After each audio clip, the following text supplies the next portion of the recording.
May all beings be happy. May all beings be healthy. May all beings be free from harm. May all beings love life.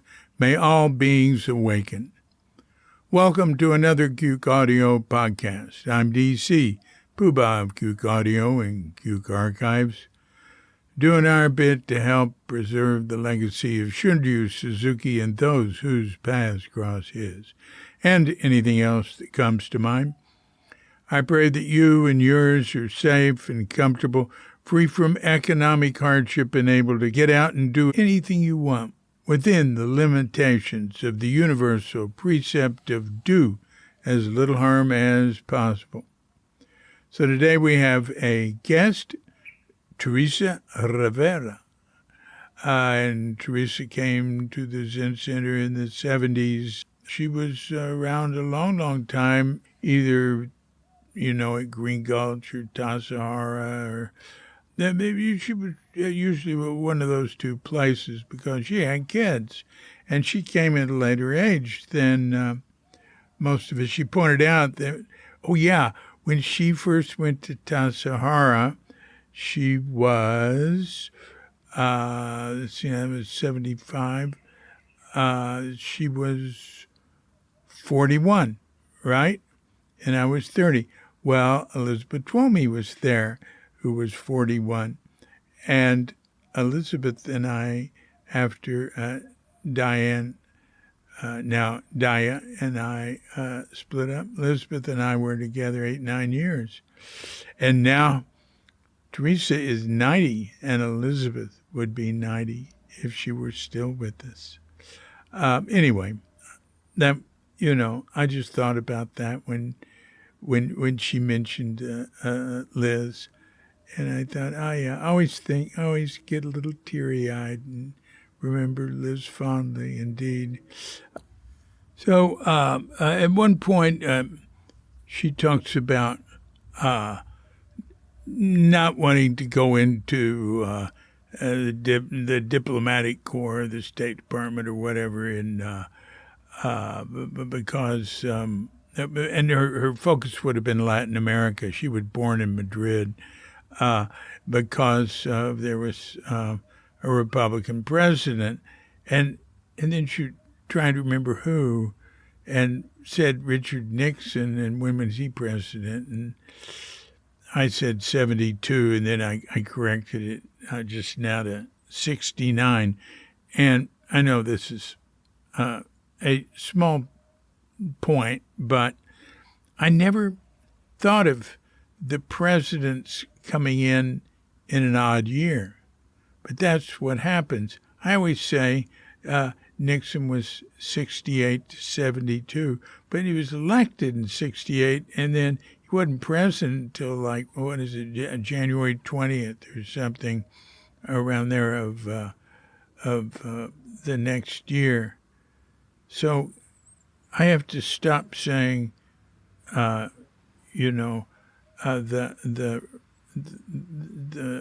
even number for the year presidents are, and use the odd number. I don't think I'll be able to do that, though. It's too ingrained in me. And at some point, really late in the podcast, she talks about how she's got an Apple Watch because she's some part of some sort of program they're doing. And she was telling about all the stuff it can do, and she says it's a Dick Tracy world.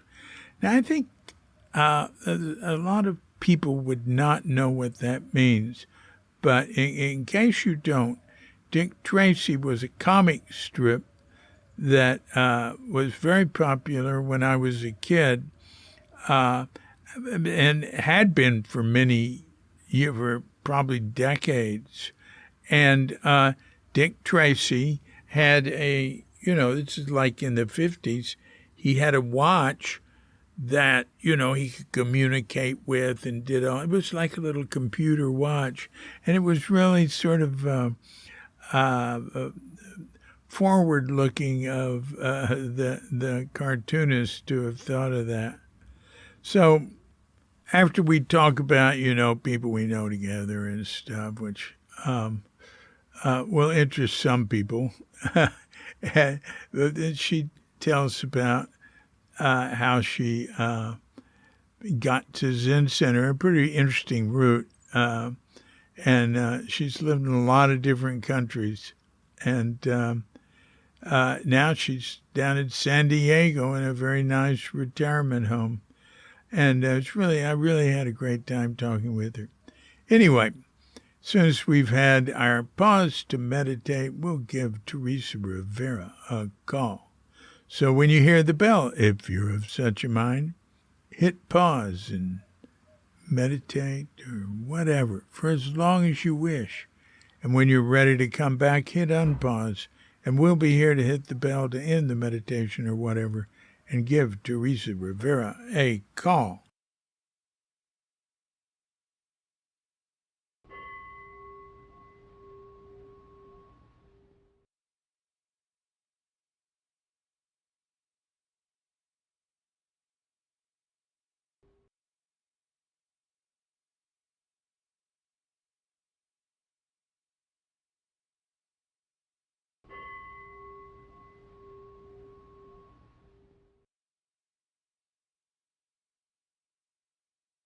Hi, David. Is that David? Hi, Teresa. How are you? Hi. Yeah. I was just thinking now, you have two sons. Don't you have one that is Clay and then Kelly? Right. You got it. All right, let me see. And you've got a son. I never knew Clay, but I know Kelly because also he and Diane lived in the house at Bear Beach for a while. Oh, for years. Yeah. You have a son, David. Yeah, David. And a daughter, I can think of it. Help me. I have two daughters, Helena and Yolanda. Oh, right. So how are they doing? Oh, pretty well. Yolanda's already a grandmother. No, Yolanda is a grandmother. You're a great-grandmother. I'm a great-grandmother. I have two great-granddaughters. Oh, that is so cool. Wow. Well, I just had my 90th birthday in April. Is that right? Oh, my gosh. Yeah. Wow. I can't get over it. You're Liz's age. Yeah. Liz Yeah. and Joan and I were the only ones that were older. And we were at Tassajara. We were, Liz and I were like 40 or 41 or something like that. I can't remember exactly. Yeah. And Joan Larkey was close to that, No, Joan was older. She was like 10 years older than you or something. Oh, no, not 10 years. No. Really? Well, I don't 5 years. know for sure. 5 Is years. she still alive, Joan? No. But she was, doing well and as stately and dignified as ever right up to the end. Yeah. Oh, yeah. All right. I'm going to look up Joan Larkey now. Wait a minute. She was 95 when she died 2 years ago. So she would be 97. So she was, well, you're right. She was 7 years older than I. Then. Yeah. Yeah. But her birthday is August 23rd. She was born in 27.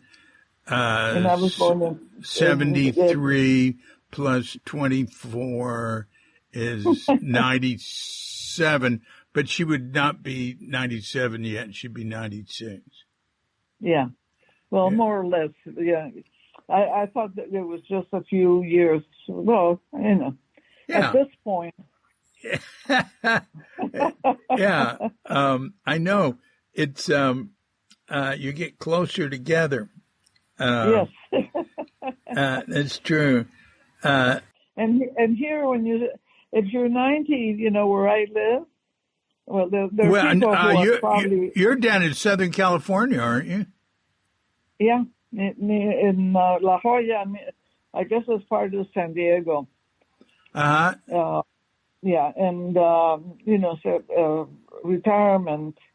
It's sort of like upscale kind of place. My brother and my sister-in-law kind of enticed me and made it possible financially to move here, and because I have MS and all that, and I thought, well, it's probably good for me not to just live alone. Yeah. And so then I decided to come here. My mother always lived alone, but she had a lot of social contact, and she was 98 when she died, and she was healthy until the last 2 months. Wow, I remember meeting your mother a long time ago. Oh, yeah. She was visiting from Texas or something. Right. You got it. And we got her to stop driving at right before she turned 98. She was some lady. Yeah. Yeah. Well, that's great. Well, so what do you do with your time there? Not much.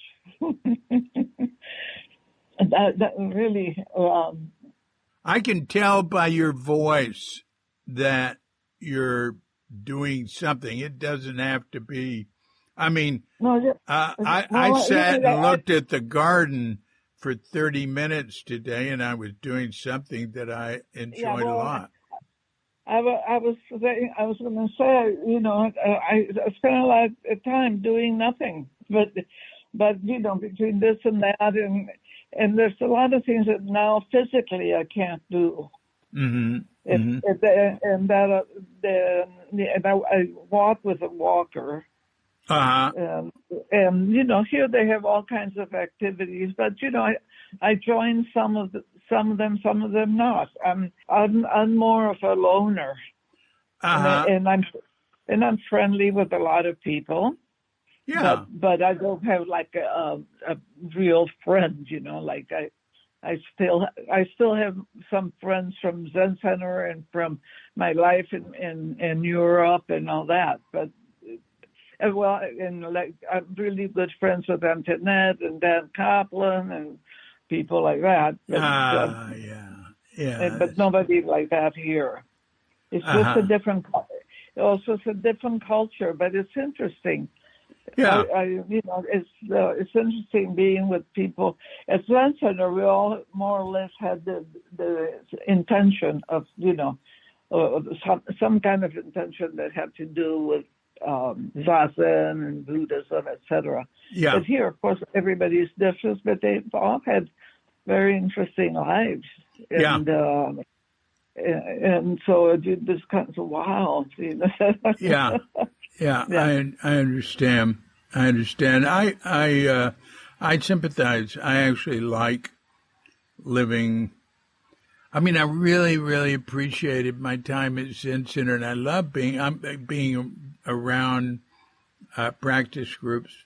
But I really like living in some other situation around other types of people that where the assumption they don't have my assumptions and stuff, Yes. Sort of like what you said. Yeah. Well, where were you born? I was born in Madrid, Spain. Is that right? Oh my God. You didn't know that. Well, I can't remember. I forgot. You could have told me anything. I'm sure I knew it at one time. That memorable event, and you can't remember. Uh-huh. Yeah. I was born in Madrid, Spain, and, my father was Spanish, my mother was German. Oh. And I have two brothers. And when the Spanish Civil War broke out, my father was a Republican. I mean, not American Republican for the Republic. The Republicans were against Franco. Spain was a republic. Yeah. And Franco was an army officer who revolted or whatever the word is, against the Republic. Yeah. We were refugees then in France for about 2 years. We fled because if once Franco won, we were out. We had to leave because otherwise my father probably would have been shot. Mm. So spent about 2 years in France. My father was a botanist. Ah. You know what that is. I do. Okay, some people don't know. And while we were in France, he got a position in Colombia to study the flora in Colombia. And so we all went to Colombia. We lived in Bogota, and we lived in Cali for about, I don't know. My timing is all, fuzzy. Yeah. But we lived there for about 8 years, and then we went to Buenos Aires for about 2 years. What year? And this was in the 40s. 40. It was because I remember being in Cali when the Second World War ended, and there were parades, and I remember watching from the balcony the parades celebrating the end of the war. And so it might have been like 46.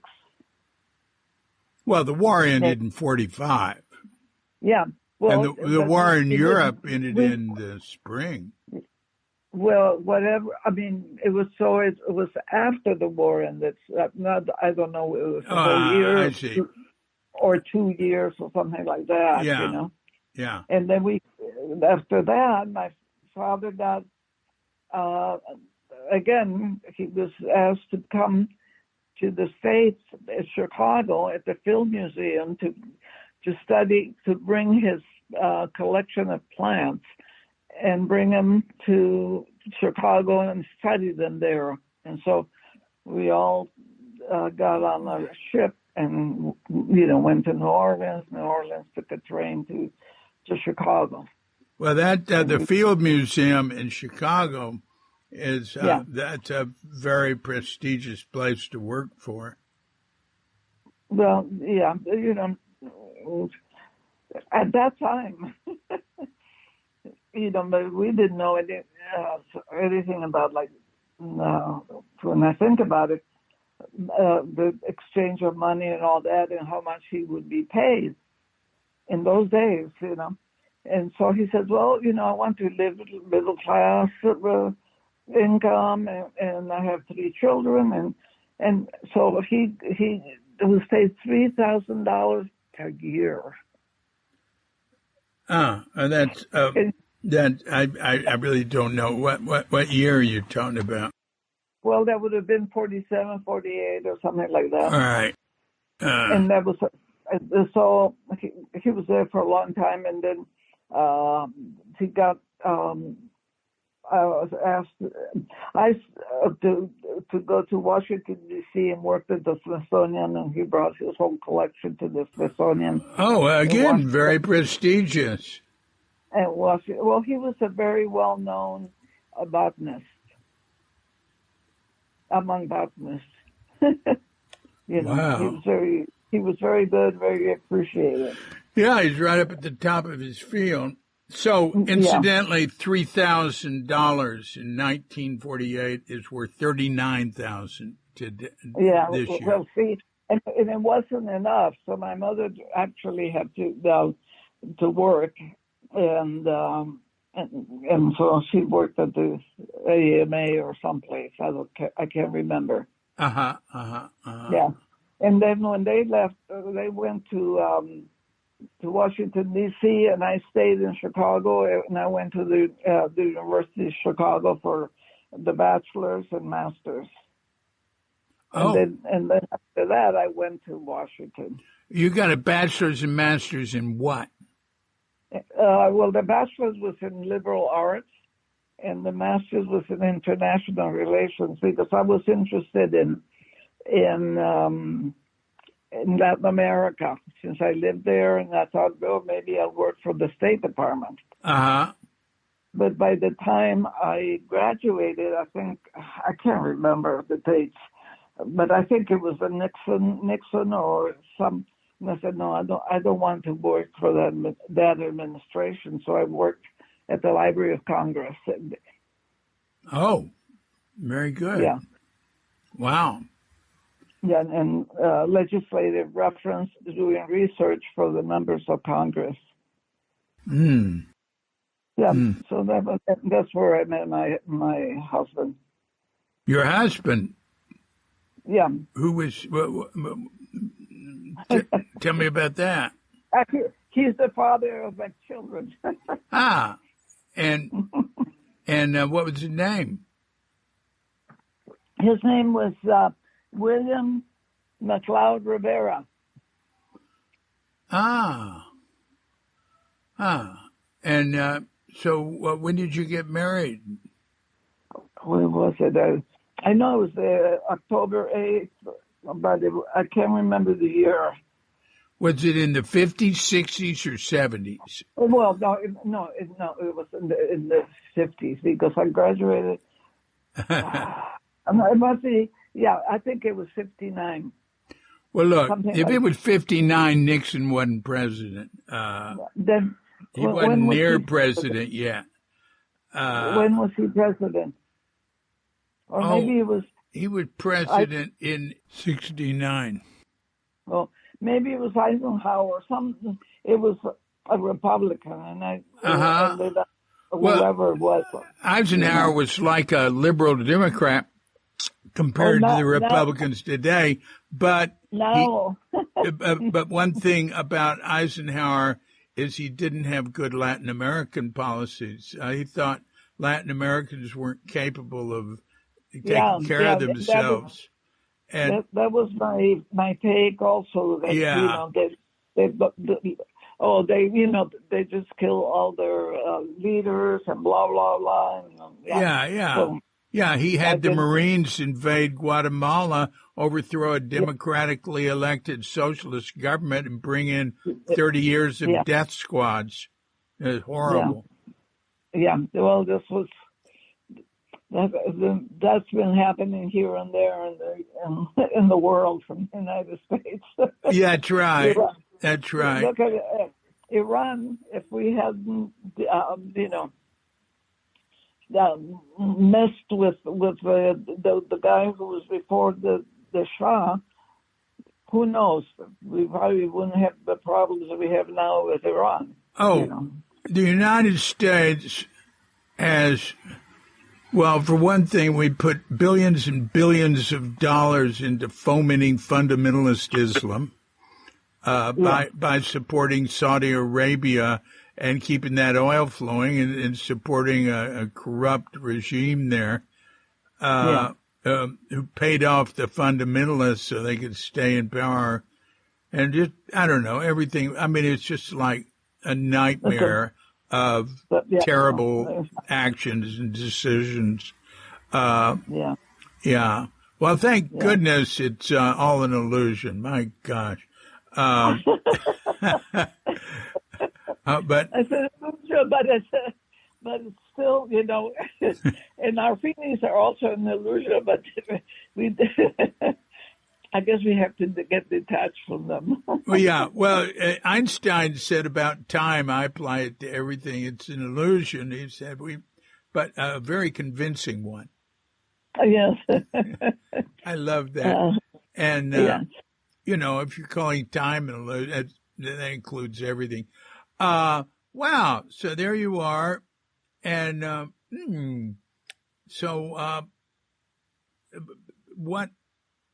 what happened next? Well, I got married. Then my husband and I, we went to Mexico for 2 or 3 years, and my 2 daughters, Elena and Yolanda, were born in Mexico. What were you doing in Mexico? Well, Well, he was working for the Bank of Mexico. Oh. Because he had just gotten he studied literature as a BA, but then the master's was in economics or business. I can't remember. Economics. And so he was working in the Bank of Mexico, and or he had a grant or something like that in Bank of Mexico. Yeah. So I haven't thought about this since then. And then he worked for the Mexico City News, and I was doing pottery. Oh, wow, that's something. What was his ethnicity? His mother was American, from Scottish background, and the father was Mexican. Oh, and what years were you in Mexico? Well, let me see. My Elena was born 61 in August, so either at the beginning of 61 or 60, and Yolanda was born in 63 in August, 54. I was there the next year. Oh. I lived in Mexico City in 65. Oh, where did you live? I lived first in Reforma Lomas. Okay. Yeah, with the rich people. I was just renting a room, and the home of a retired and very famous matador. What was his name? Miguel Angelo. God, I can't believe I remembered that. But he was an alcoholic. I can remember I was going to the University of the Americas in Guanajuato. That's where it moved. I can remember studying for a test and sitting up with him, making sure he had this drip, one of those stainless poles that stands up with a drip bottle going into. Yeah. I don't know what was. I had to. It needed somebody there with him, and so I had to sit up with him all night while I'm studying for my test. But anyway, he'd gotten sort of pathetic. He had a driving school, and but people sure knew who he was. Oh, well, that's cool. That's cool. Well, I lived for a while in Colonia Condesa and then in Coyoacán. Yeah, I don't know those places. I was in San Miguel de Allende a month, and then in '66, I was in Acapulco for 3 months, and then I all my hippie friends and everything were going to San Francisco, so I went there. So all right. So and then from Mexico, we didn't particularly want to come back to the States, so we went to Europe on the chance of getting a job. And I had an aunt that lived in Hamburg, and so we went to Hamburg and spent about 3 months in Hamburg, and then my husband went to Paris and he got a job at UNESCO. Oh. Mm-hmm. And then so we all moved to Paris, and we lived in Paris for 12 years. Wow, how did you like that? Loved it. Oh. And David was born in Paris. No kidding. Yeah. Wow. Yeah. Wow. Well. And so that's when I started sitting Zazen. Oh, let's hear about with Deshimaru. Yes, with Deshimaru. Wow. Well, it was funny because I was not religious at all. People talk about religion and grow up in Catholic countries, but I wasn't interested. I couldn't believe in God, so I figured, well, Catholics, Protestants, they all believe in God, but whatever. So, but then I started reading, and I started reading. Did you ever hear of Lapsan Rampa? Wow. Now you must be the first person that's mentioned Lobsang Rampa. Oh, So I far started reading. out. It was fiction, but I really liked it. Yeah, Lobsang Rampa was a creation Yeah. that had a lot of people fooled, think it was a real guru. Yeah. But it sounded plausible. Oh yeah, Lobsang Rampa was great. It was terrific. Yeah. And so that was the beginning. I was thinking about something, and then I read Alexandra David Neal.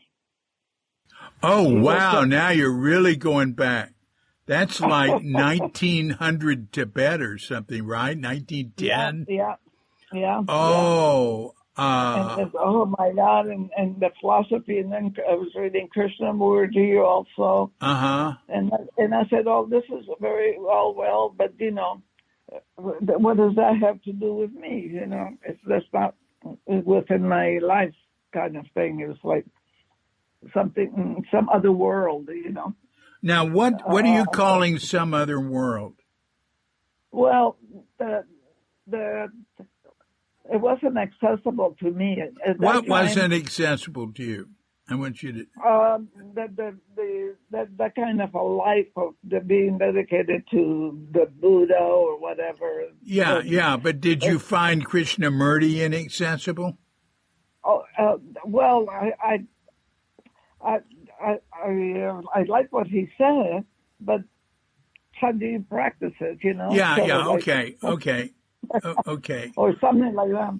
So everything you'd read up there, Krishnamurti and Lobsang Rampa and Alexander David Neal, it was all interesting, but it was like intellectual in a sense. It wasn't connecting you. Yeah, it wasn't. And the practicality of it, I couldn't see how I could practice it. Let's say. Wow, you're starting off on the right foot. Is that, just instinctually or something, you couldn't be satisfied with thinking about it, and you wanted to feel it, to be it. Yeah, and that's how that's how it actually happened later. But then a friend of mine told me that Kalu Rinpoche, have you heard of him? Kalu Rinpoche? Yeah. Yeah. Now, this is before Deshimaru? Oh, yeah, before Deshimaru. All right. Kalu Rinpoche, my gosh. All right. He was having a retreat in southern France, someplace, and that I could go and I could take my children because, I wasn't going to go and spend 10 days without, and what do I do with my 3 children? So and did my husband go? I can't remember whether he was there or not. But anyway, we went and I really loved it. But at the same time, all of a sudden, it was so ritualistic and so ceremonial. And I liked it and I did it. But it was a little bit foreign, Yeah. But I liked it, and we all got our string. We got some Tibetan names, and it was wonderful. It was wonderful. Yeah. It was wonderful to be in his presence. He was talking in Tibetan, but you could almost understand it. What he was saying. He was talking about the Bodhisattva or something. I don't remember. And so that was that. And then short time afterwards, the same friend told me about a retreat at Deshimaru. Mm-hmm. And that one we all went. My husband went too. And oh wow, really? And it was very interesting because the first time that I sat zazen, and it was really hard, really physically, really hard. But I intuitively said, I felt this is for me. Mm. I like the simplicity of Zen. Mm-hmm. And so, and I stayed the whole time there, and I just kept doing it. What was Deshimaru like? I can see him.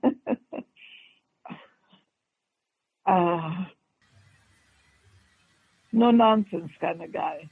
Oh, that's good to hear. Yeah.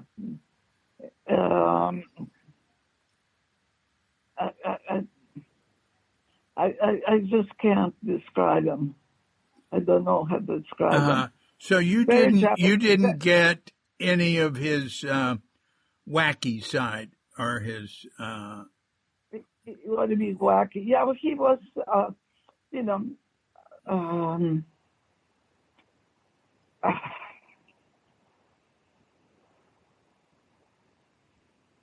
he was humorous. But also, I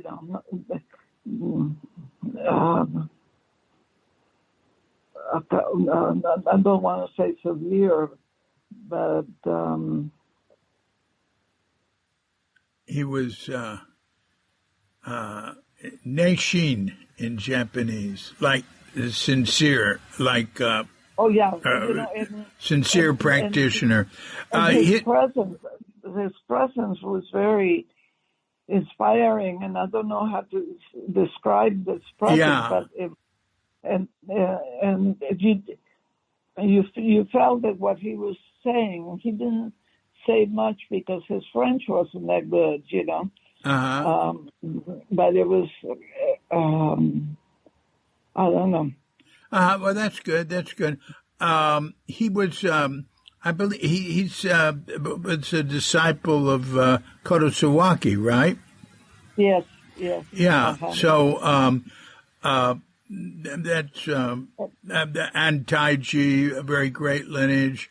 And in Europe today, we know some Zen people there. Richard Baker, incidentally, who's passing on his teaching to Nicole Baden, wonderful woman, in September. And there's some other Zen, but Deshimaru Zen is all over Europe, his disciples. Oh yeah. I knew a couple of them. Some of them have since died. Mm-hmm. Did you know Robert? No. Robert, I believe at one point he had a gambling place in Spain. No. Very interesting guy. He went on to start a Zendo in New Orleans. No. I can't remember his last name. I didn't know any Americans. At that time, it was the very beginning. Did you know Laurent? Laurent was my lover. No. Yes. Oh, that's great. He's a lot younger than you. That's cool. I don't know if he was younger. He was younger than I was, about 5 years, and he saw me as like an older woman. Oh, that's great. He came to the San Francisco Zen Center. Did you see? Yes, that's how I found out about San Francisco Zen Center. Oh my God! All right, so let's go back. Here you are in Paris, and Laurent. He was my assistant Tenso in the building. I started visiting Zazen before he did, and he got interested because I was doing it. Oh, and really? So after I left Paris, he just started going on his own. Yeah. Oh, yeah, and he got ordained. Yes. And he was a very serious chef. Yeah. He was incredible, but way too rich for a Zen Center. He about killed us all. Yeah. And he told me some pretty wild stories about Deshimaru. Oh, wow. But he loved Deshimaru. All right, that's great. So there you are your lover Laurent, you turned him on to Well, to, I to Zen. didn't push it or anything, but he saw something that touched him deeply. Because being French, it was like very resistant to cults, kind of thing. And so, but something pulled him. Yeah. He saw something in there. Yeah, no.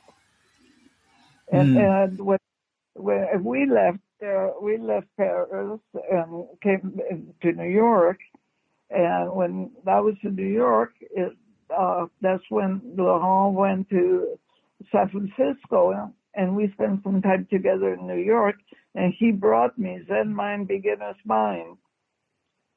And what's his name? The bread book? Ed Brown's bread book. Tassajara bread book. Yeah, and he told me about the Zen Center in San Francisco, so that's where I got it in my head, Oh my gosh! So that was what year? It must have been like 74 or something, or 73. I don't know. Is that right? Well, you see, when I knew him, it was 80. We might be talking about different Laurents. When I knew him, it was 87. This is Laurent Kasselbach. Oh, I don't remember his last name. Was he a cook?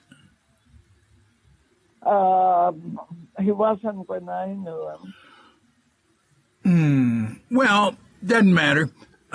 Anyway, your Laurent. Oh, that's interesting. I think your Laurent might be different from my Laurent. Your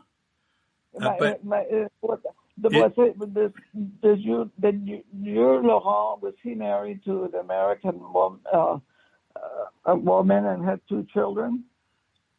I don't remember him being married when he was at Zen Center in 87.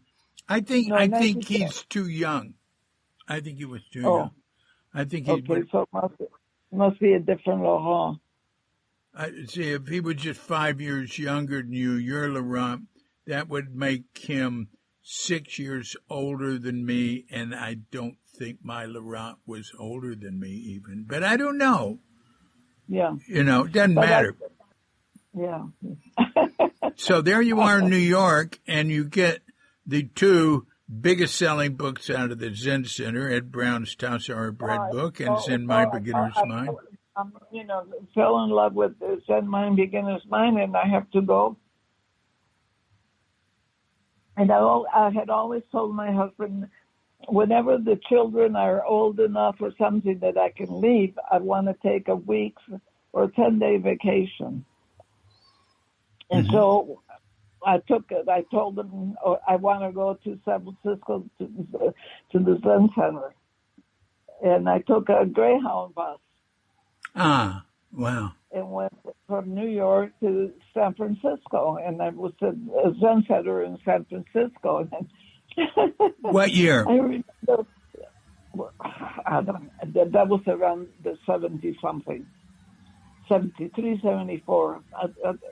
Dates, I can't remember the dates, All right. Well, you came to the San Francisco Zen Center. And who was there?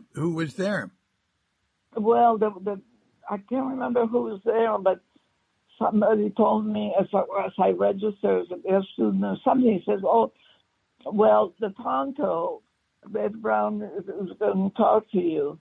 And I said, so Ed Brown was the Tonto. That's more like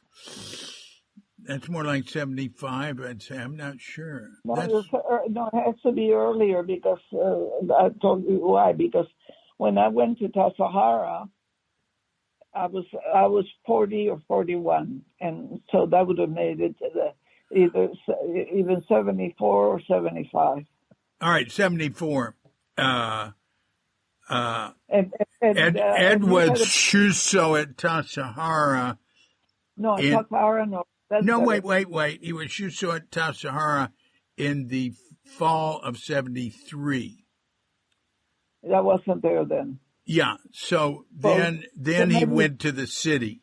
So maybe he was Tonto in the city then. Yeah, he was Tonto in the city, and so when they said Ed Brown, all I knew, and I said, oh, is he going to talk to me about baking bread? Because I didn't know anything about Tonto and who Ed Brown or Priest here or anything. You know, I said, oh no, he's the head of practice and blah blah. So I spent a few days in the Zen Center, and everybody encouraged me to go to Tassajara. So I went to Tassajara. So you were there in the summer because they couldn't have. Yeah, they couldn't have done that unless it was guest season. I guess so.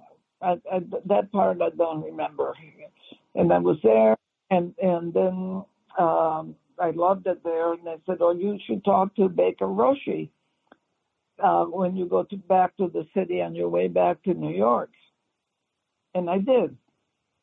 And he encouraged me to come and bring my family. He said, "What's your husband into right now?" I says, "Well, into adult ed." And he said, "Well, I know a lot of people here, and maybe I can help him to get a job or something." So then I went back to New York, and I got back to New York, and my marriage had been falling apart little by little. Then I got to New York, and my husband said, "Well, I want a separation." I said, "Why didn't you tell me while I was in San Francisco? I would have stayed there." And but anyway, so I decided, okay, good. So we'll separate. I'm going to try to go to the Zen Center, and then I'm going to try to go to Tassajara for a practice period.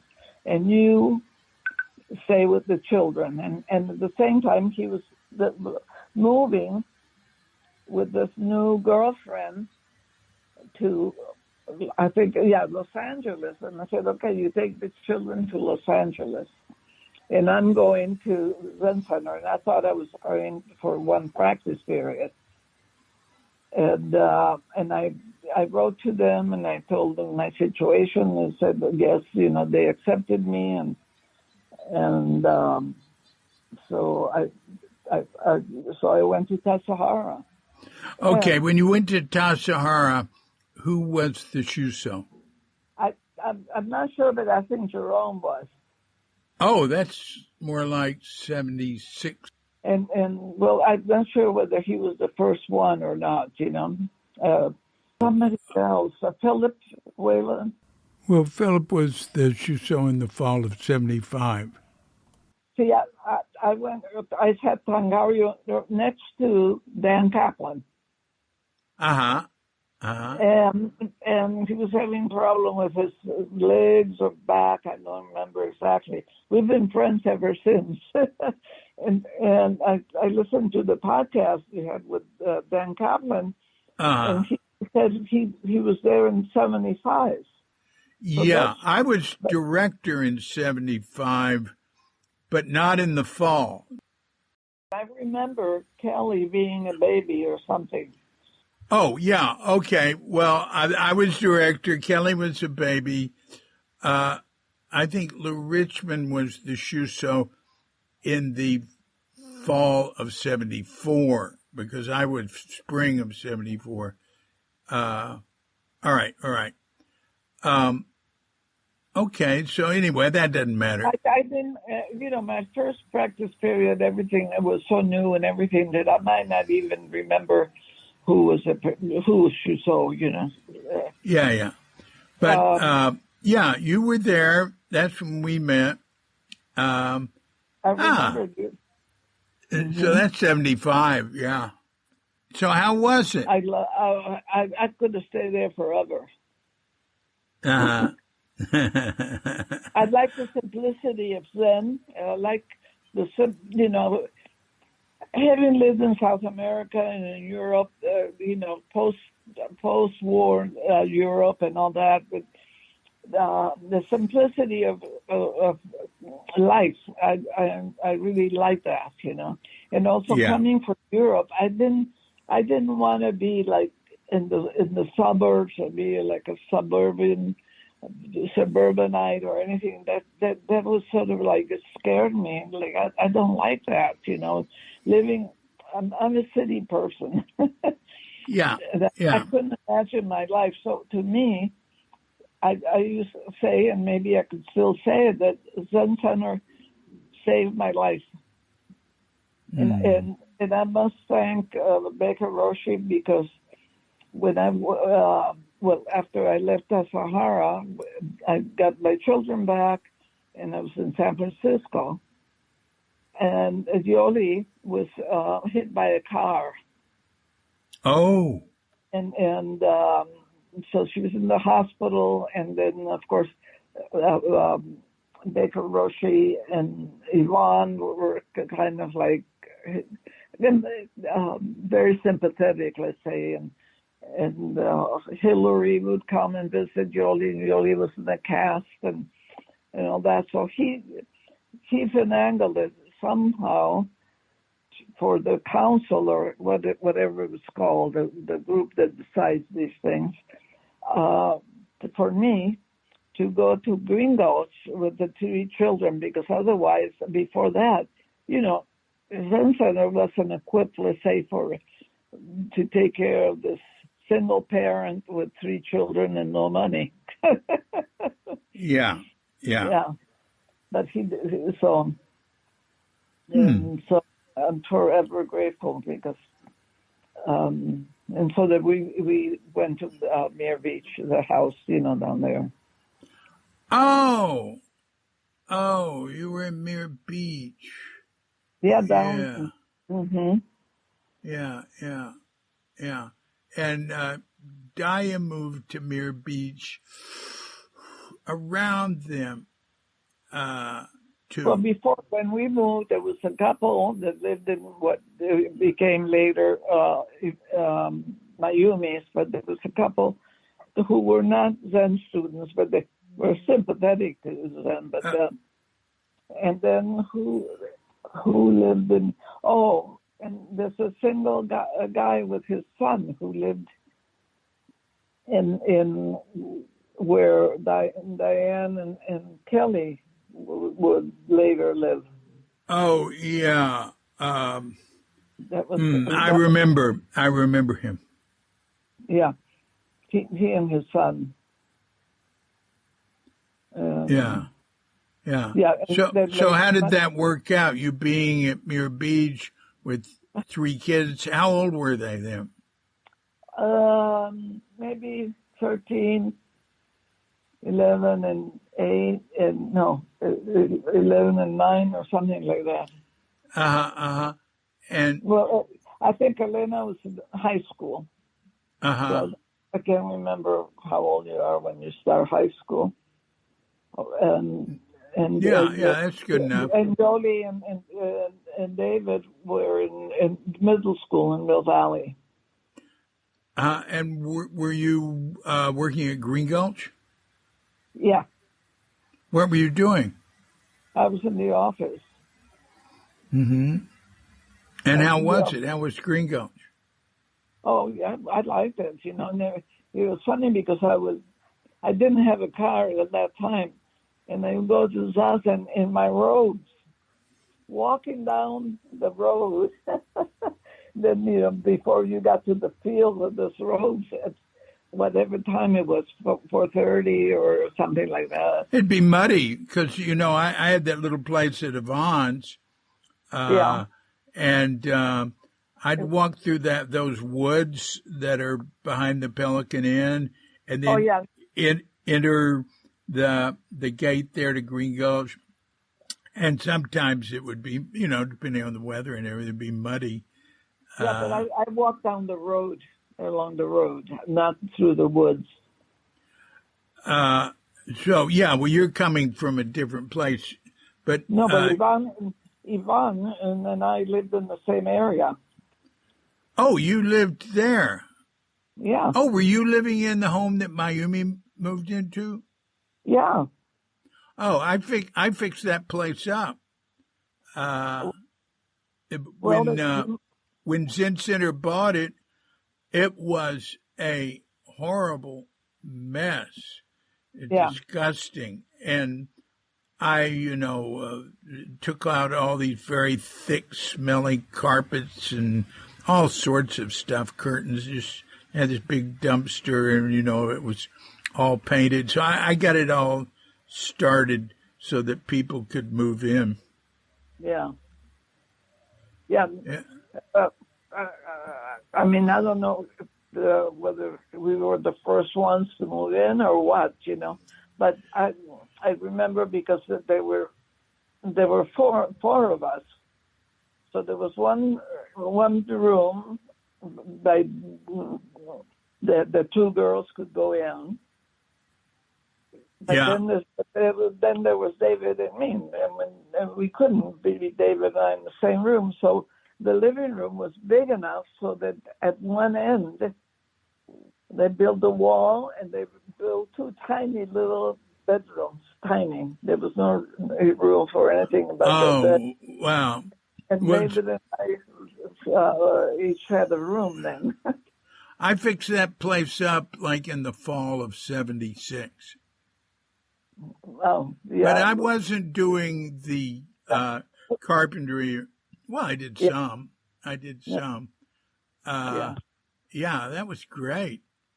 So I was living, with Liz and Belinas and living there. So that was neat.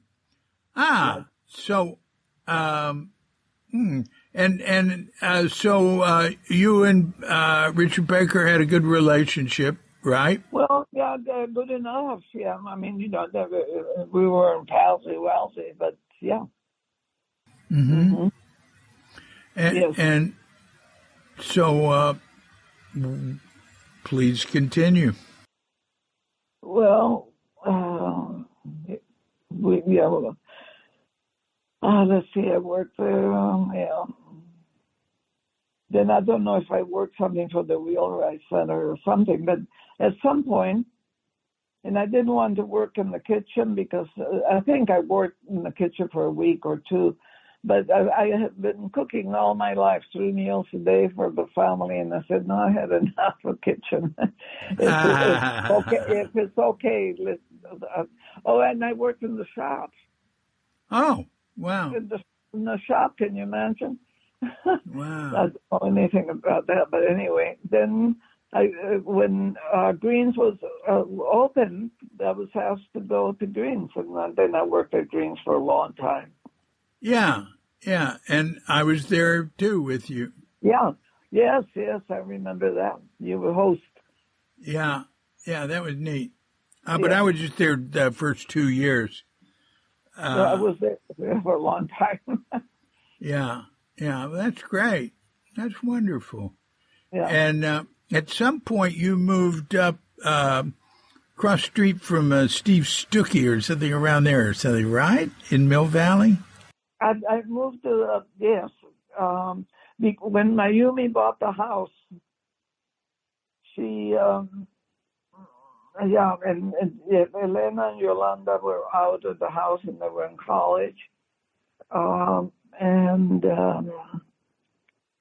There was just David and I, and she said, she didn't, I guess she was afraid that David was smoking pot or something. But anyway, she said I could stay, but David had to go. Oh, the landlady said that? Mayumi. Oh, Mayumi said, listen, Mayumi had nothing against pot. Good Lord. She was the most.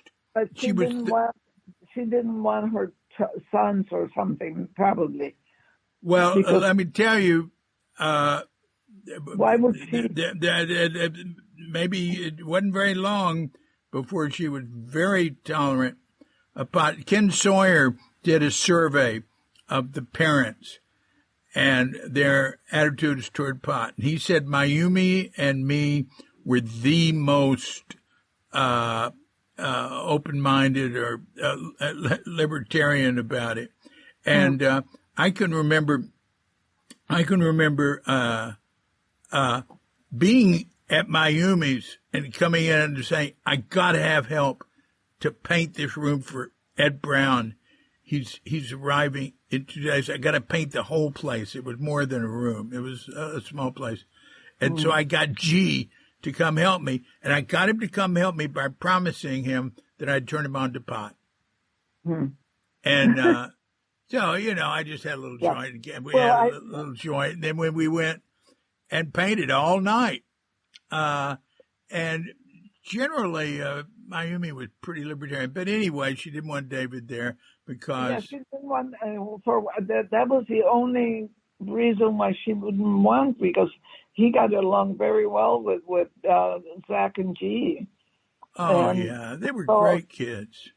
And so it's David, So I don't know. But anyway, so then I thought, well, okay, it's time to move.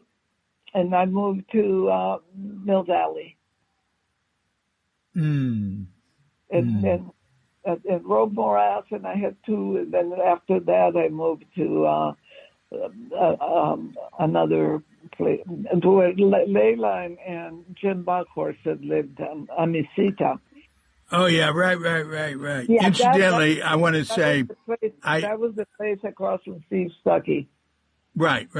I want to say that I didn't have any pot. I got it from Peter. Peter and Wendy's Peter. He always had pot. And he was a really dedicated pot smoker. At some point, he quit. Yeah. And... Jim and Layla and Steve and Leatrice was across the street there. Yeah. Leatrice Sasher. Yeah, that was a nice little enclave. That's College, you say, the name of the street? Amisita, and I can't remember the cross street. Their entrance was not at Amisita, it was on the other one, but I can't remember the name. Oh, yeah. But that street was the one I would cut off of Blythedale. No, not Blythedale. I would cut off of something to go into Mill Valley. Miller, right. Yeah. Yeah. Well, and...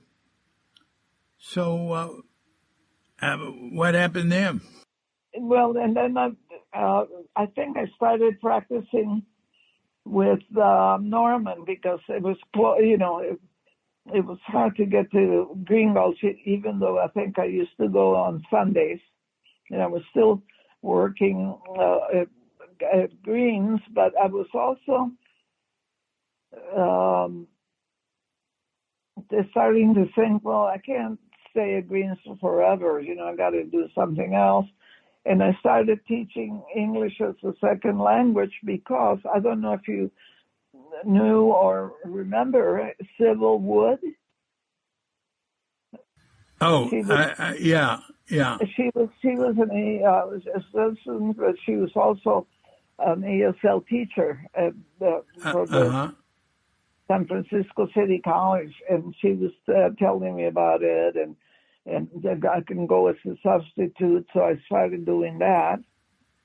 And then I thought, well, if I really want to do it, I probably need some schooling, and I needed to get a certificate or something. So I went to the University of San Francisco and got a master's in teaching English as a second language. And then I stopped working at Greens after 6 or 7 years.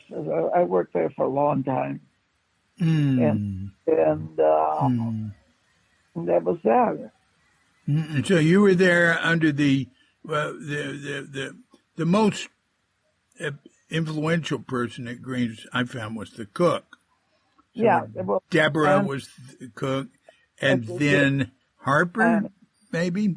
Annie. No. Harper was between Deborah and Annie. okay, then Harper and then Annie, because Annie was there. Yeah. Oh, Yeah. Annie was there forever. Yeah. Wow. Well, so how did you find being at Greens with those three different you were on the floor? I was on the floor, yeah. Yeah. Yeah. Did you were a waitress? I was started as a runner and then a waitress and then a hostess and then I was a buyer. Oh, really? I did a lot of jobs and when Jay and somebody else was Jay and the Jay manager, Simoneau and Michael Sawyer. yeah, and when they left, they were vacation, they put me manager or something. But it was, all I had to do is just show up. But yeah, mainly waitress. No, not the kitchen. Yeah. No, so I like the food, and so. Oh yeah. And I like the people there. Yeah. I like all the people in the Zen Center, at Green Gulch, at Tassajara, the city. Yeah. City. I was good friends with Barbara Lubansky. Oh yeah. Yeah. I wonder what they're up to. Oh, well, they're living in, Barbara and Michael are living in Enso. Oh, the lucky ones. Yeah. I had even put down some money in the deposit, but then when I found out that it was like something like $450,000 entrance, and I can't do it, and I'm not, I'm sure that Emola and people like that don't have to pay that, but they dedicated practically their lives to Zen Center, which is I think Zen Center covered their policy with people who had worked for Zen Center for 20 years. Yeah, I don't qualify for that. Yeah. Yeah, I realize. Right. And here, this place too was expensive, but my brother paid it for me as a loan, and then he'll get it back when I die or when I leave. Enso has a pretty complicated thing about how to get in if you're not on scholarship. 27 people, I think, Zen Center has covered. And I've gotten some pretty good reports about it. Yeah, I would have liked to have been there, but it's okay. Yeah. Well, what do you think about it all? I don't think. Well, wait a minute. Did we skip anything there? You were in Mill Valley. What was after? Then the house that I was renting from the Leyland and Jim had lived in, the owner died, and the heir, the daughter, that sold it. So then I moved to San Rafael, and I lived there until I moved here. Mm-hmm. And at that time, I was practicing with Norman, with his group, every day Zen. Yeah. How did you like that? Yes, it was good. I like Norman. Yeah. Yeah. Well, you've had a very positive experience with Zen Center. That's good. That's good. Yeah. No, I'm very grateful to everybody there, and that it existed, and I think it was also good for my children to be in a sane, relatively sane environment. Yeah. Doesn't mean they were, so it's better than being out there. I mean, out here. Yeah. I know. Yeah, definitely. And how long have you been in La Jolla? 7 years. It's incredible. Everything seems incredible. Mm. And how do you like it there? Yeah, it's very nice. It's somewhat strange, but it's nice. I have no complaints. It's beautiful. I have a view of the ocean. Well, you've just got a good attitude, you know. The people are interesting and nice. The workers are wonderful. Most of them are Latinos, so I get to practice my Spanish. Yeah. Which I love because I'm forgetting, even though it's my native language or my mother language or whatever. And I love Latinos. Yeah. I always, when I was living at John Terrence's place for 8 or 9 years, and it was a pretty big estate, and I had to hire people to do things sometimes, and we're putting in pipes and stuff, and I'd do a lot of physical work, but I'd hire people, and I only wanted to hire Latin Americans, Hispanics, and there were such good workers and such good people, and I could speak enough Spanish to get along with them. Yeah, really, they were just. I just love being around him. So ironic because when I first came to the States, the Mexicans were pictured as lazy people, I know. Well, that's typical anti-immigrant racism. I don't know. It's tribalism. That's. Yeah, I'd hear crap like that growing up in Texas, Yeah. That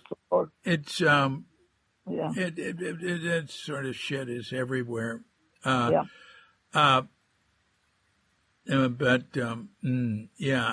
that's the sort of thing that evil despots fan the flames of how. The others are bad. They're dangerous. You have to blame somebody for something. Right. And people are very susceptible to that. They can, it's hard for, I think, the human race to figure out how to manage itself without strong individuals taking over and screwing everything up. Yeah, it's really amazing. It's amazing that it works as it does, Yeah. Yeah. It's just, anyway, how is it, Bali? That's part of Indonesia, isn't it? Yeah. Is it the whole island or is it a half island? No. It's not real big. It's about the size of Marin and Sonoma. It was they're very easygoing people. At this point, I talked to her about Bali for a while, for like 10 minutes. And I'm cutting that out because everybody I talk to asks me about Bali, and I don't want to put it in every podcast. So we pick up here. I've been to about 5 movies in 10 years.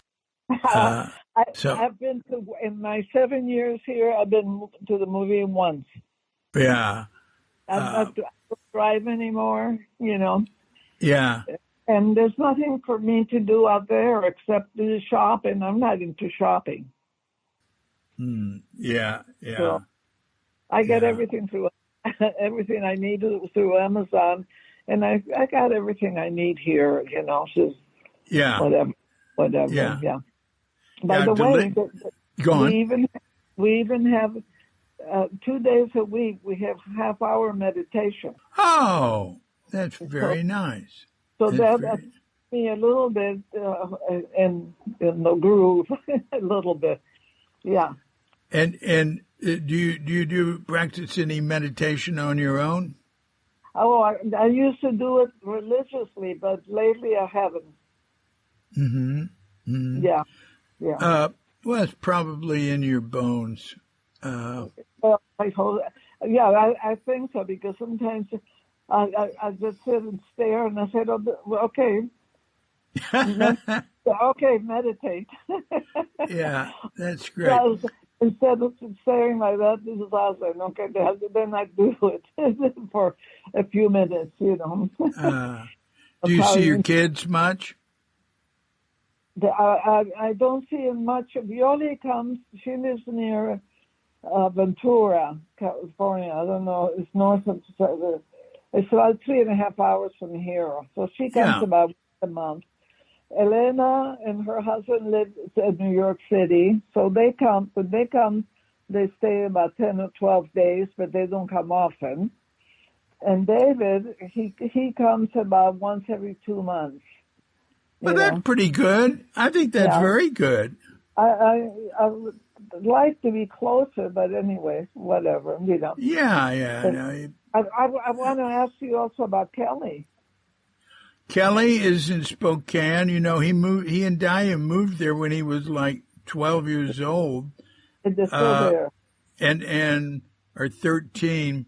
So he was coming back and forth a little, and then I moved to Japan, you know, but he stayed there. And he has a very successful tree service. Well, that's what David has. David is an arborist. So it's Kelly. Where is David located? Well, he's in. I have these lapses. Near.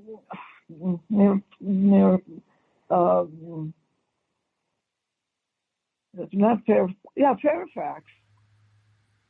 Oh, yeah, California, right? yeah. You know, San Rafael, Fairfax, going west toward Point Reyes, that area. How old is he? And in Bolinas, it's co-op with maybe 4 or 5 other arborists, and he's been doing that now for 20 or more years. I don't know. Is that right?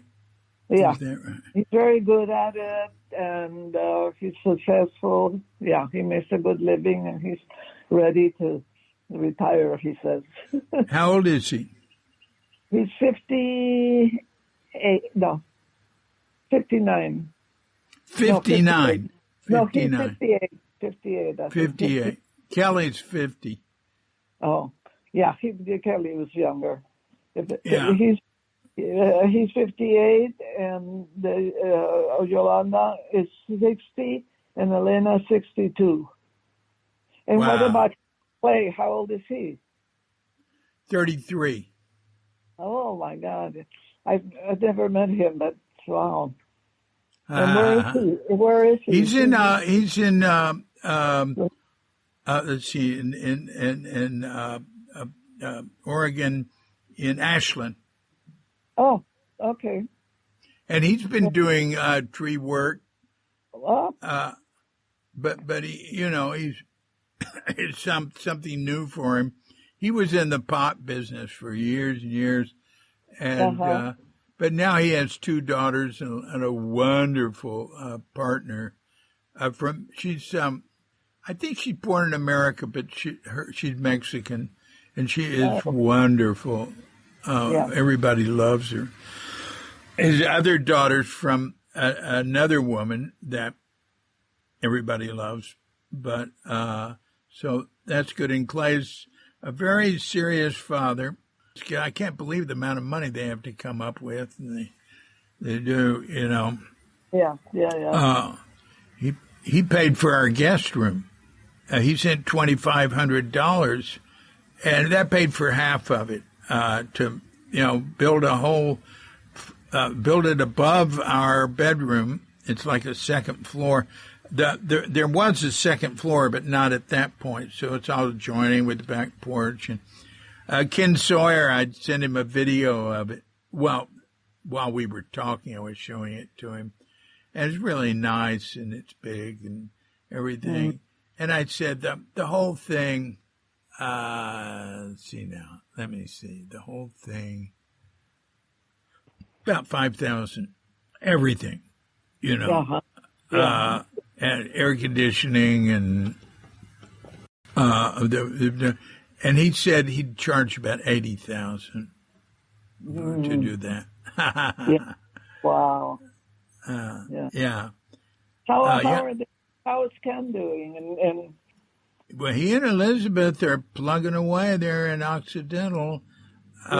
Mike is running the business, but Ken still goes to work. And Micah, his son, you might want to listen to the podcast with Micah. It is really impressive. Okay. I listened to one with Amber, and then Leland, because, we were friends with Leland. Leland? Leland Smithson, yeah. Wow. And what's your connection with Leland? Well, from Tassajara. We were friends. We were, we worked together in the dining room, and then he and Ted and I, Biff and did the little rock gardens together and stuff. Did you say Miffin? Yeah. I just did a talk with Miffin before you, just a few days ago, and that was really nice. Is she at Enzo? She's in Enzo. She qualified. Yeah, well, it's funny because what she told, she and I were very good friends, and I would say we're still good friends, but we haven't talked in many years.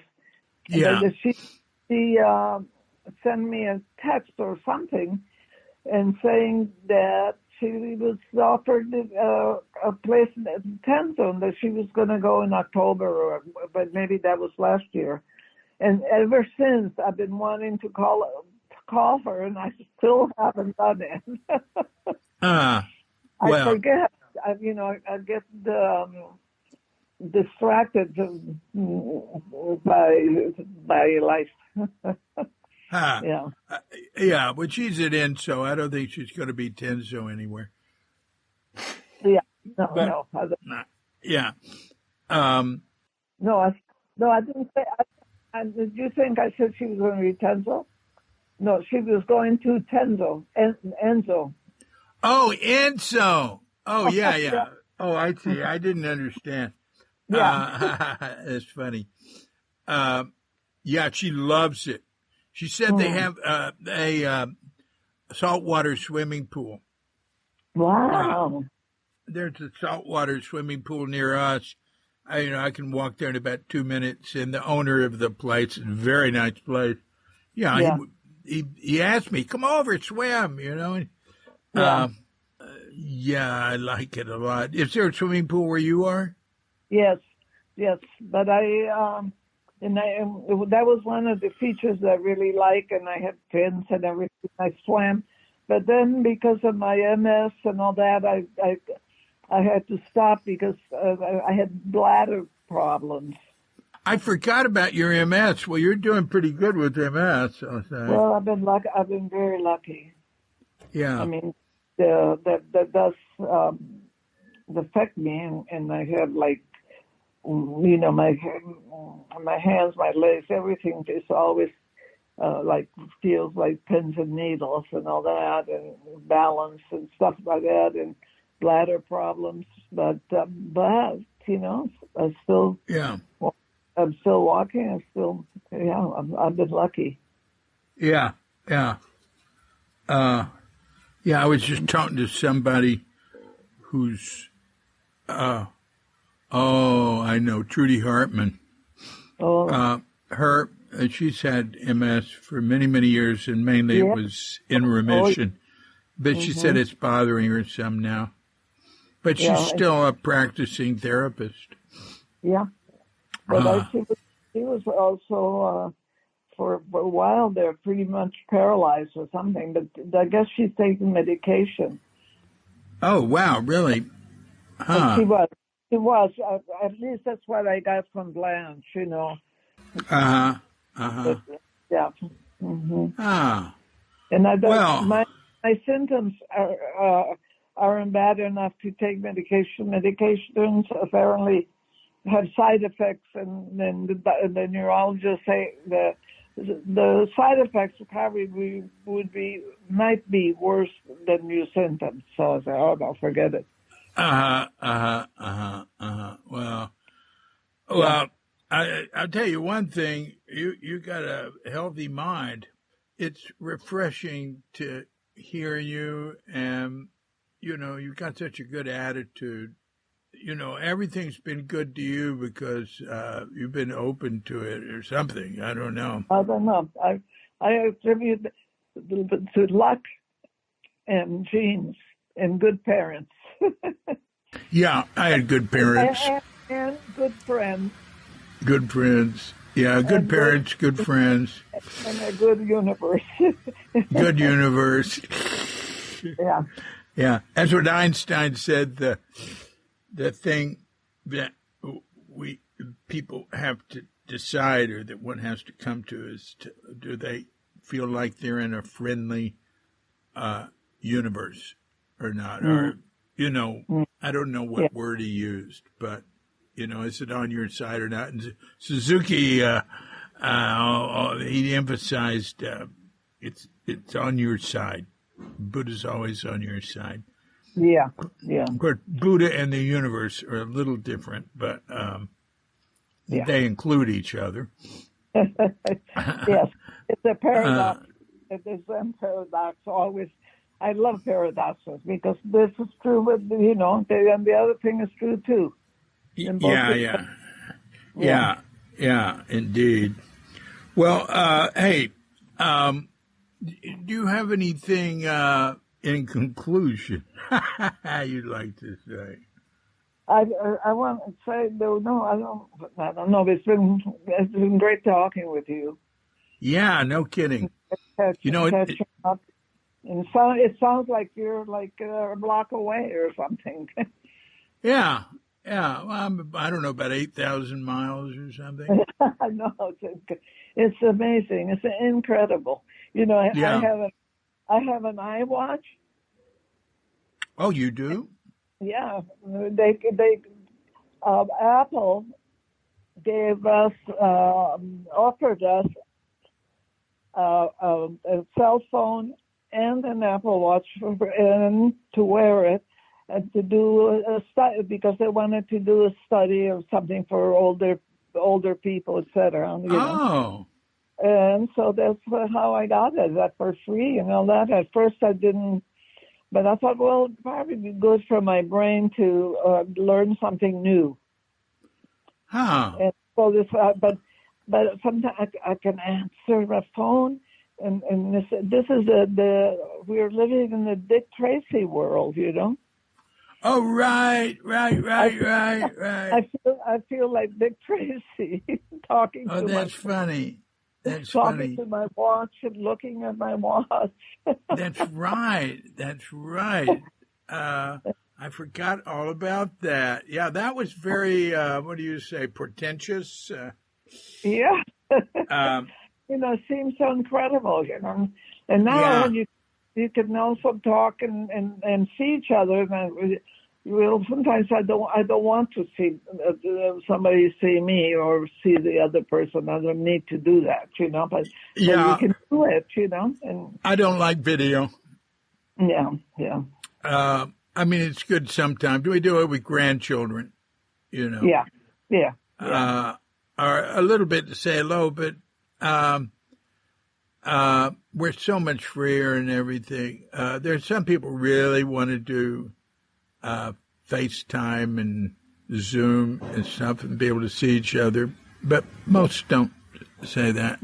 No, it's sort of like, we do Zoom here too a lot in the meditation that I told you about. that used to be in person, but after the pandemic, it became on Zoom, and now we do it on Zoom. And it's okay. You're doing Zoom meditation. Yeah. But, and I never look at the other people because it's just sort of like going into the Zendo. You don't look around and see what they're doing. All right. Or thing, So I'm used to not looking at the other. That's right. So tell me about the Zoom meditation. Yeah, well, it's more like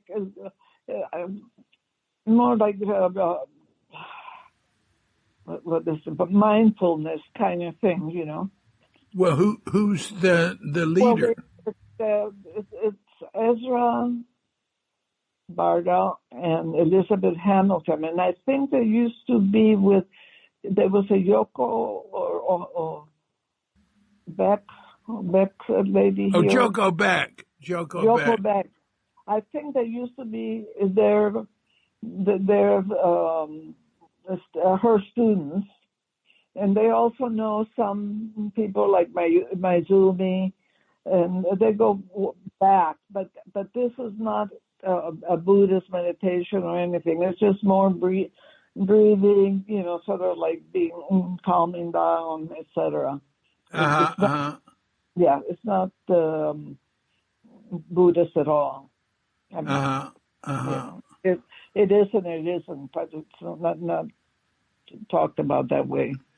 Well, I sure don't think about Buddhism when I meditate. To me, thinking about Buddhism is just a job. Well, I'm not so PC, So you call Buddhism science, call Buddhism, And some people don't want to say whatever. I'm not going to call one person they, even if they want. Just whatever. It's ridiculous sometimes. Yeah. To pick something like that. So if they called it to me, but sort of like so that other people who are not necessarily interested in a spiritual kind of thing, but they're interested in feeling better and being able to be more present and more grounded, then I think it's probably a good thing, not to mention that it's going to be talking about Buddha or whatever. Yeah. Oh, I have a couple of questions for you. One, what do you think about the whole woke thing? Does that affect you in any way? Not really, except that I noticed that about 2 or 3 people sometimes when they send a message, to the community, put me, she, or her, or something like that. Oh my God! I don't know why they do that. After they, if I put my name Teresa and then in parentheses, she, her, and that's your pronouns. You have to choose your pronouns, because some people use they, them. I've used they, them in writing when the gender is unknown, right? Like for a long time, decades. When you say, well, somebody came, I don't know who they were, I'll write that. I don't want to say I don't know who he was, but you could say, I don't know who it was. Well, yeah, in that particular instance, but a lot of times you really need a personal pronoun. Something, you could say it. No, there's a lot of times you really have to have a personal pronoun. Yeah. So, as you said, all right, somebody came into the room and they said so-and-so. You don't say it said. Yeah, they said. Uh-huh. I don't want to say somebody came into the room and he said, when it might be a woman. We don't know which one it is. Mm-hmm. So I've used that. But using they and them for an individual, That's really interesting, huh? Yeah, yeah. Well, that's in that case, we probably say, and they said, without being woke. I mean, Yeah. I mean, You and I don't live in worlds where we really have to no, respond to that. I would not want somebody to insist I chose pronouns, but I don't know if anybody's doing that. It'll I all don't work know. out. It'll all work I, out. yeah, me too. That's what I think too. In this world here, they don't.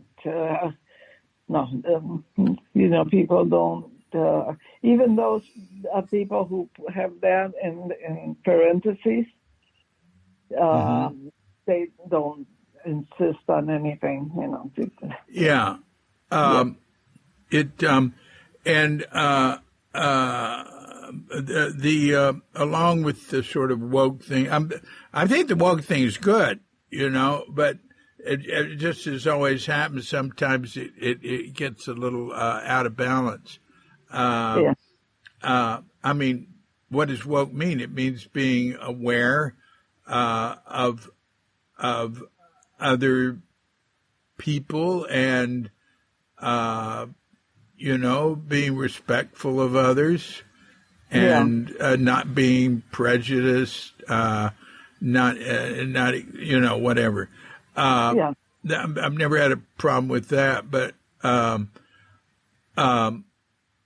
sometimes, yeah, it's a little. Well, It's, one it's like thing. it's Go like on. everything's always exaggerated one way or the other. Right, right, right. You got Marco Rubio, who, just wants to eliminate everything related to it, right? And Yeah, take, and also you can be respectful without putting a label on yourself, like I'm or woke, or whatever. It's yeah, just, yeah, I mean, the respect comes from the inside. right, right, And right.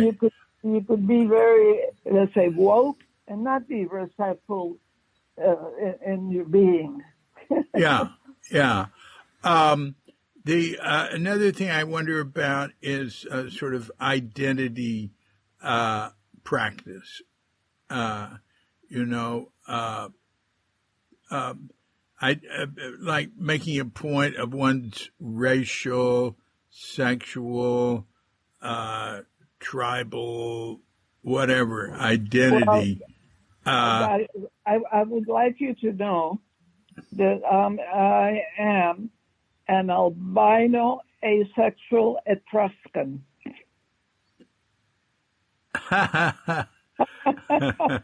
And I can't find my group.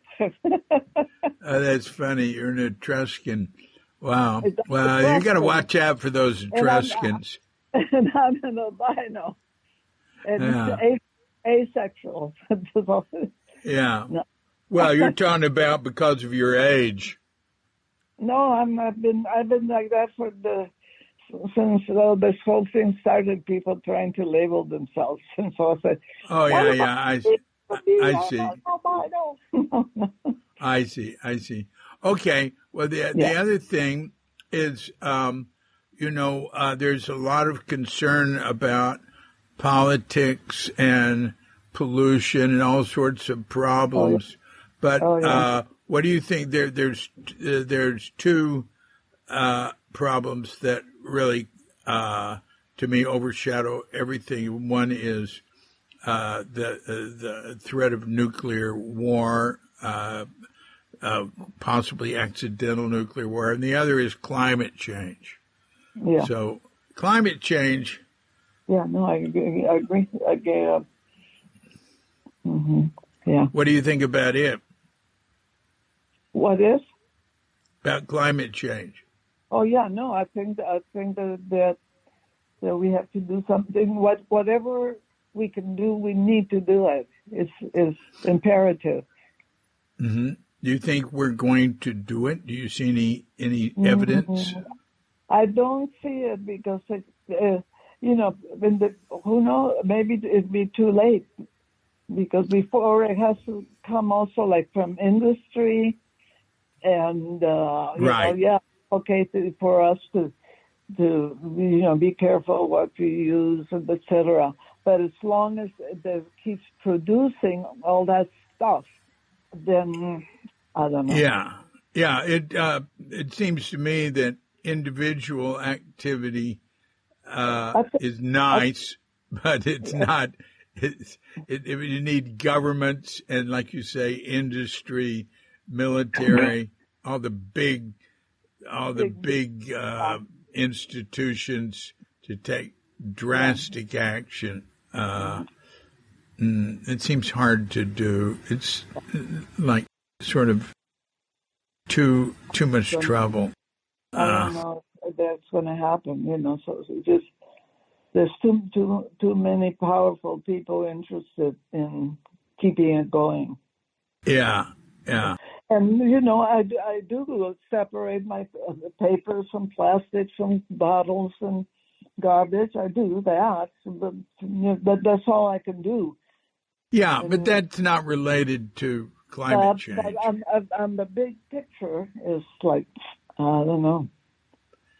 Recycling is not it does not affect climate change. But also, like say in America, all the recycling that and all the emphasis on it. You know what percentage is being recycled in America according to a report I just read? 5%. Yeah. That is a worldwide enormous problem. Trash, pollution. I mean, and trash is a problem everywhere. I mean, Yeah. Everywhere. I was in Chiapas. You remember Loli Rosset? Oh yes, certainly. Yeah, she was my friend, and I visited her in Chiapas, and I was on a little boat with other tourists, I guess. We were about 10 people on a river, an isolated place, and we got to a place where we could not proceed because the trash was so thick that you could walk on it. Yeah. And the boat couldn't get through. From other little rivers that gave onto this bigger one, people just from the villages and all that, they don't know what to do with it, and they put it in the river and it disappears, and that's Yeah, we have the same problem in Indonesia. There's a tremendous amount of awareness of the problem, and there's a lot of nonprofits and individuals doing very impressive things. Yeah. But it has to have a major commitment from the government and from industry to really deal with it. It's awful. Yeah. Well, but aren't you glad that you ran into practice in Buddhism and everything? I told you, it saved my life. Yeah. Yes. Or my sanity. Yeah. Well, look, Teresa. That's assuming that I'm sane now. No, you sound very sane to me, Well, really good to talk with you, Teresa. Yeah, well, thank you very much. And it was, yes, I enjoyed it. Thank you very much. Okay, you take care. Bye-bye. Bye-bye. Thanks a lot, Teresa. Teresa Rivera. I really enjoyed talking with you. And I sent Kelly an email and said, hey, David Rivera's in a co-op of arborists in Bolinas, and he's, been doing it for decades. And Kelly wrote back, and he's got a pretty big business. there in the arborist business in Spokane. And he said, yeah, that's a great idea. I've been thinking about that. I should do that. So I'm going to connect them and let's see if something comes of that. So anyway, thanks a lot, Teresa. And it's so amazing to think of Yoli as a grandmother, because Teresa sent this picture, and I should post it on Kook.com. It is the most beautiful picture of her with her kids at Green Gulch in 1978, and I swear she looks like the Mona Lisa. And the kids, everybody's happy and shining, and Yoli is so young. And she's a grandmother now. That is just so amazing. You know, I'm 79, you get to be my age, that sort of thing just happens all the time. You know, you just go, and you know, when you watch people age and like entertainers come and go, and you see an old movie and you think, oh, they're so young, and you see them now. That sort of stuff sort of sticks out. It's hard not to comment on it and think about it. Anyway, this has been a Kook Audio podcast. I'm DC Poobah of Kook Audio and Kook Archives, coming to you from Sleepy Sanur with Doggy Bandita, Feline Cuchita, and dear lovely Katrinka. And we're wishing you and yours and all of us a grand awakening.